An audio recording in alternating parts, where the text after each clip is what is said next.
warahmatullahi wabarakatuh. Waalaikumsalam warahmatullahi wabarakatuh. Alhamdulillah nahmaduhu wa nasta'inuhu wa nastaghfiruh wa na'udzu billahi min shururi anfusina wa min sayyiati a'malina.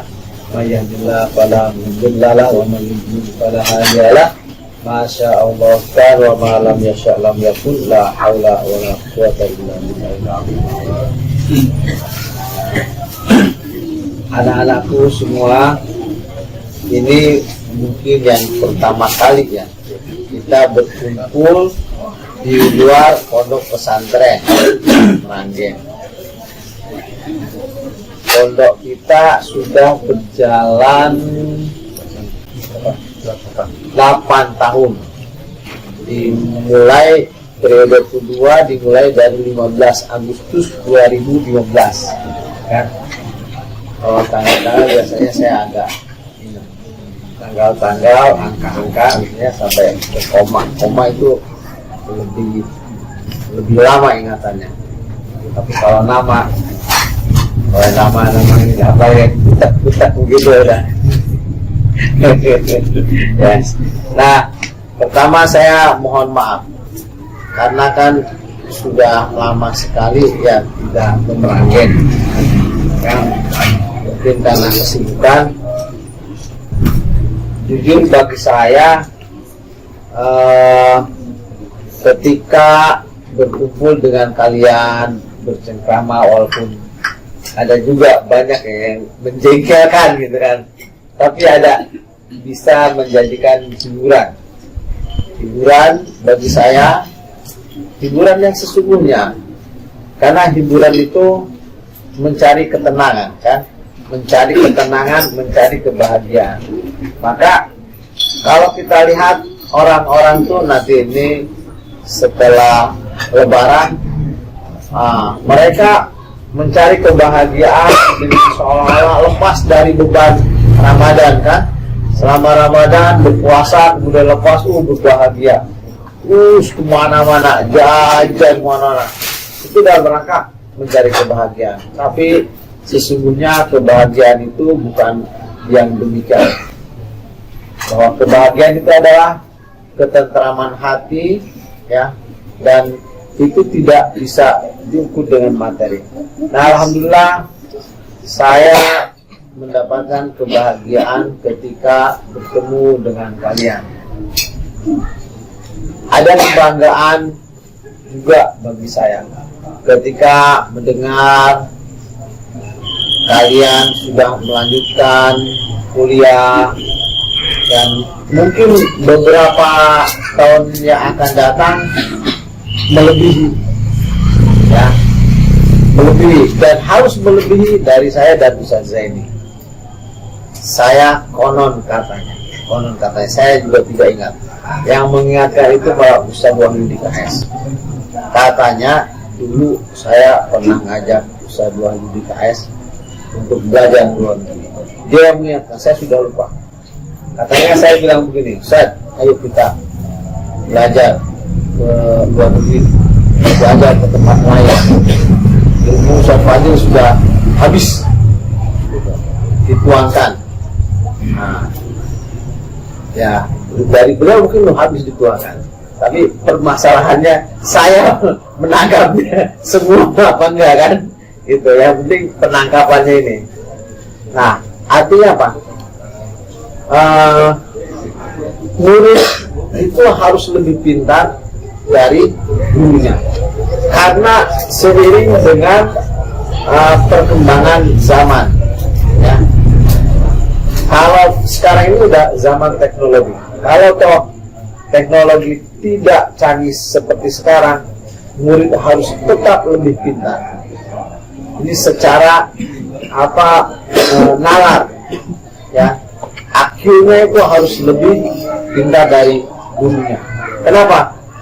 Gurunya, setiap guru itu mempunyai inisiatif untuk menularkan ilmunya dengan cara yang lebih jelas daripada guru sebelumnya. Terus artinya kalau guru A menjelaskan ke anak muridnya yang B, kemudian yang B ini ketika sudah jadi guru dia berusaha menjelaskan kepada si C dengan metode yang lebih jelas mereka. Semakin ke sana artinya harus semakin pintar. Hanya satu saja yang mengikat anak-anak santri semua, termasuk saya kepada guru kita sebelumnya, yaitu ketawaduan. Yang sudah belajar alfiah itu kan Ibnu Malik pernah sedikit sombong kan, dia bilang faikonan alfiah Ibnu Mu'ti, ya kan? Nah itu dia memang sesungguhnya lebih pintar, tetapi ketika kepintaran itu tidak diikat dengan ketawaduan, maka lupalah. Artinya apa? Walaupun kita diperintahkan lebih pintar, tetapi ketawaduan, kesolihan harus tetap dijaga. Karena sesungguhnya kepintaran itu yang memberikan adalah Allah. Itu ya, walaupun sambil ngantuk-ngantuk. Nah, siapa nih? Ngantuk-ngantuk. Kamu siapa namanya? Arif, dari mana? Tasik. Aduh, yuk, ngantuk. Sebutin. Gitu. Nah, artinya tawadu. Di kitab Ta'lim juga kan diajarkan, ya kan? Bagaimana seorang murid atau santri harus tawadu, walaupun dia lebih pintar. Maka salah satu ciri tanda kalau dia pernah santri, dia orangnya diam, tidak mau menonjolkan diri. Tetapi ketika disuruh tidak pernah mundur. Selama belum ditunjuk, biasanya kalau anak santri itu udah diam saja. Tetapi begitu ditunjuk tidak akan mundur. Karena apa? Karena ketawaduannya itu. Nah, ini yang harus dijaga. Karena sesungguhnya dunia ini akan maju karena dilandasi oleh tawadu. Kan Rasul juga mengatakan apa? Innama bu'ithu. Nah, mahasiswa lain udah lebih lancar. Ini bos. Begini-gini udah mahasiswa. Stay. Baru 1, belum 2. Ya, itu ya, ini harus diperhatikan. Itu salah satu dari etika santri. Nah, beberapa hari ini saya keliling-keliling ke pesantren-pesantren NU dan ke kiai-kiai, tapi khususnya yang di Banten.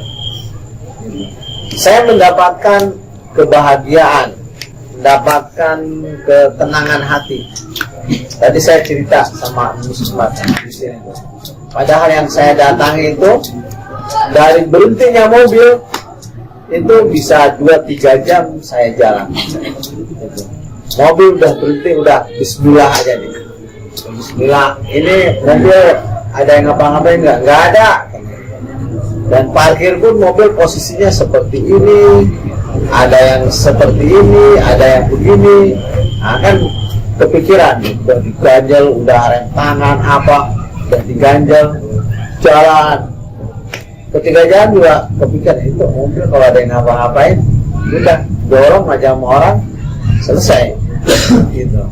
Nah, tapi ternyata di dalam pedalaman itu, di hutan kalau saya bilang, itu banyak pesantren-pesantren yang bagus-bagus, satunya banyak masuk di Banten. Jadi kita di Kali Tengah itu bukan kampung, kota. Listrik, itu listrik, kabel listrik jalan ke depan muka saya ini. Begitu mau turun, ini kabel apa nih? Kabel listrik, dan satu kecil dari tiang listrik mana sampai ke masjidnya lagi, pusat masjidnya. Coba bayangkan, saya nggak tahu di asramanya kayak berapa lama. Nah, tetapi mereka begitu cerdas-cerdas. Saya lihat itu kitab-kitabnya, ya bagus-bagus dan dipelajari. Nah, ini yang diperangin jangan salah, karena udah nggak ada tantangan, tinggal belajarnya aja. Paling tantangan panas ya, panas sedikit lah dibanding sudah nggak ada apa-apanya. Ya, nah itu harus menjadi daya tarik kita untuk cepat menyelesaikan pelajaran-pelajarannya dan memahami semuanya. Ini saya selalu mengatakan, ingin melihat muslimat yang alim, bukan penceramah, tapi yang alim. Bedanya orang alim dan orang penceramah apa kira-kira, Adik? Bedanya penceramah sama orang alim apa kira-kira? Mungkin kalau penceramah itu lebih menyampaikan pesan lewat suatu perkataan, walaupun sama seperti tadi. Tapi kalau orang alim itu lebih dengan perbuatannya. Kalau penceramah itu motivator, dia hanya memberikan motivasi setengah, sepotong dikit ayat, sepotong dikit hadis, dipotong-potong, bisa ngomong kemana-mana, bisa orang semangat. Tetapi ketika digali, dia juga angkat tangan. Kalau orang alim mungkin tidak pandai ceramah seperti itu, tetapi ketika duduk berdiskusi, ya, bisa menggali secara detail ayatnya, hadisnya. Kalau penceramah belum tentu bisa baca kitab, tapi kalau orang alim, ya, yang bisa baca kitab, insya Allah bisa berceramah, walaupun dengan gayanya masing-masing, dengan gaya kiai dan lain sebagainya. Nah, yang saya harapkan ini, betul-betul saya harapkan itu alimah. Kalau alimah itu apa? Tidak. Ya muslimat kan. Nah, ini coba muslimat betul-betul harus ada nih, paham nahwu sorofnya, kemudian lagi nanti balaghahnya. Kenapa harus itu? Karena kita ini bukan orang Arab. Untuk memahami teks ayat dan hadis harus minimal paham itu. Gitu ya. Apa bedanya ya'malu dengan yaf'alu? Bedanya nazara dengan ro'a? Ya, hanya anak-anak santri. Nah, ini di kita yang muslimat itu kelihatan. Yang muslimin sudah ada 1-2 lah. Cilacap kan ada 2 muslimin. Tapi coba muslimat. Karena nanti ketika kita bicara masalah fikih, ya, apalagi fikih muslimat, itu harus betul-betul paham, memahami konteks hadis, ya, berkenaan dengan fikih muslimat. Dan sebaiknya fikih muslimat itu yang menjelaskan adalah muslimat, ya kan?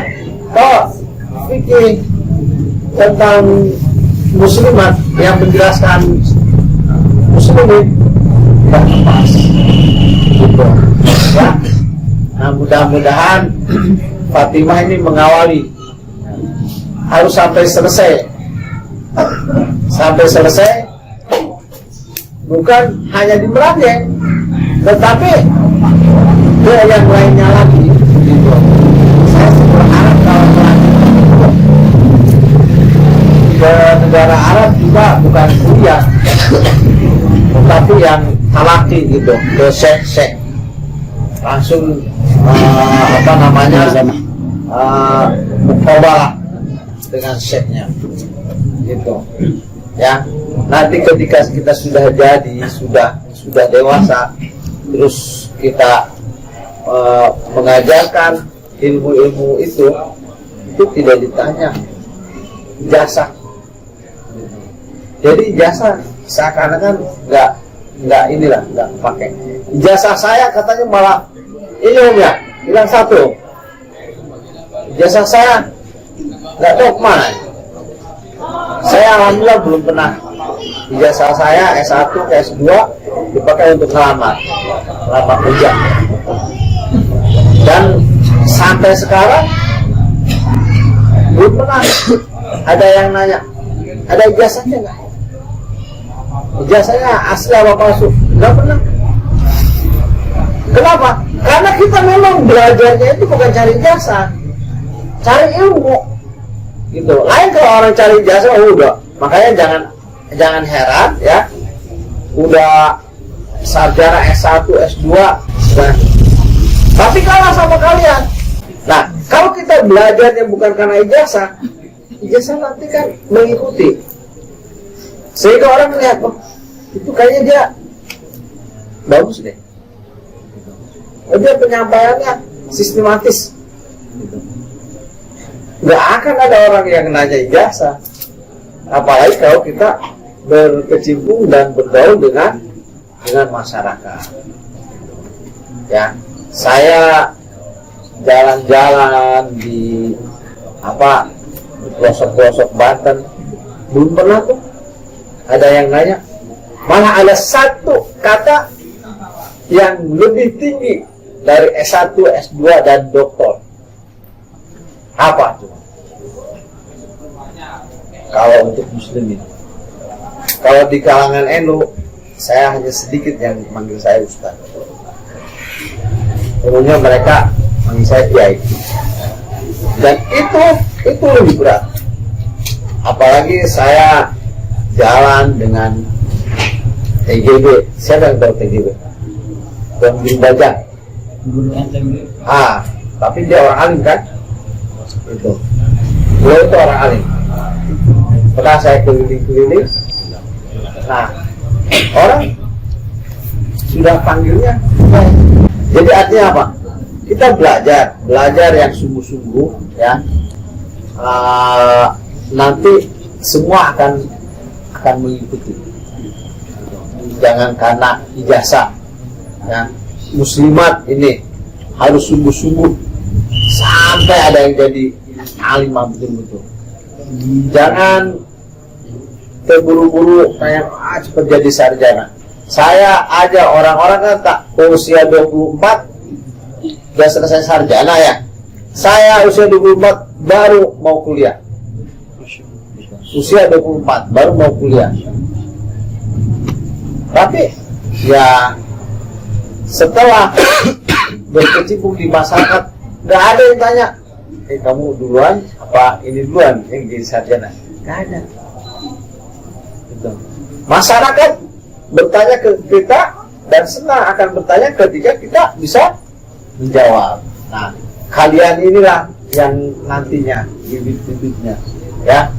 Dan kalian ini santri bukan murid. Apa bedanya santri dengan murid?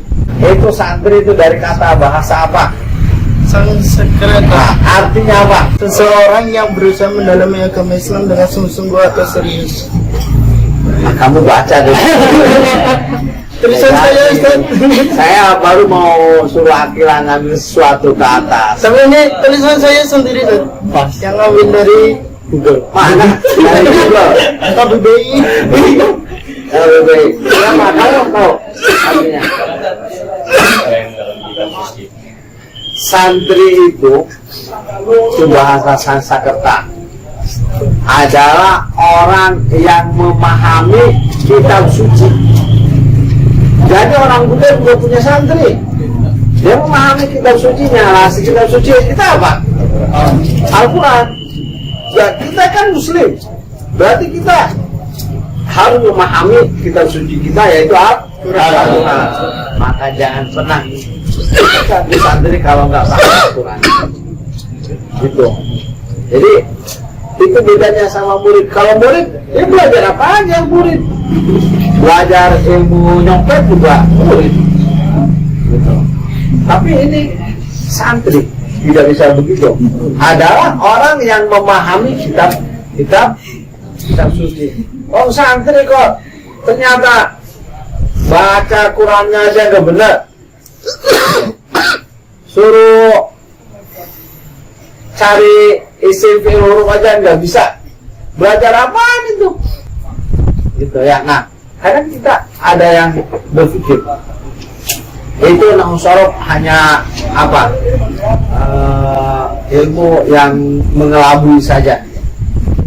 Toh nahwu sorof itu bukan kitab suci, kan begitu? Ada yang berpendapat seperti itu. Nah, kita ini bukan orang Arab, maka ketika kita ingin memahami bahasa Arab harus memahami nahwu sorof, grammarnya, gitu. Ya itu wajib. Dalam kaidah apa usul fiqh ada gitu.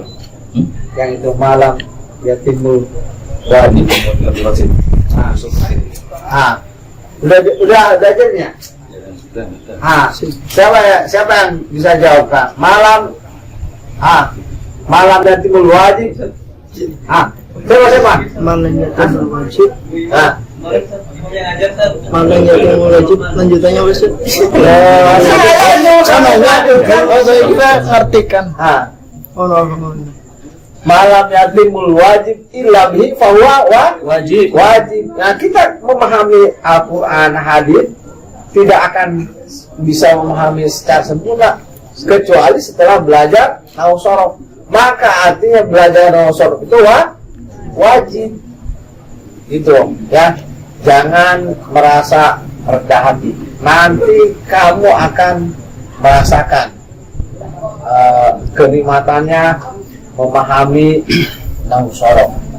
Ya, itu yang dapat saya sampaikan. Jadi pertama harus lebih pintar dari gurunya. Ya, kalian harus lebih pintar dari saya, dari Ustaz Zaidi.